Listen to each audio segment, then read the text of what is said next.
মান সাআলাল্লাহ শাহাদা, বিশ্বনবী ফরমান, যে ব্যক্তি আল্লাহর কাছে শাহাদাতের মৃত্যু চায়, বাল্লাগাহুল্লাহু মানাজিলাশ শুহাদা ওয়া ইন মাতা আলা ফিরাশিহি, কেউ যদি আল্লাহর কাছে শাহাদাত অন্তর থেকে কামনা করে, রব্বুল আলামিন ওই ব্যক্তিকে শাহাদাতের মর্যাদায় নিয়ে যাবেন, যদিও সে বিছানায় পড়ে পড়ে মারা যায়।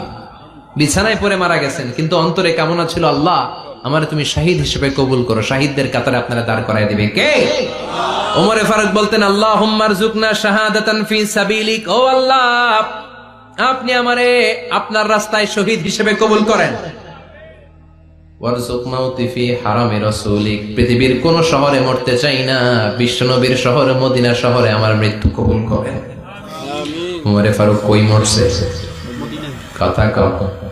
ফজরের জামাতে ইমামতি করতে গিয়েছেন মাওলাল মুগীরা আবু লুলু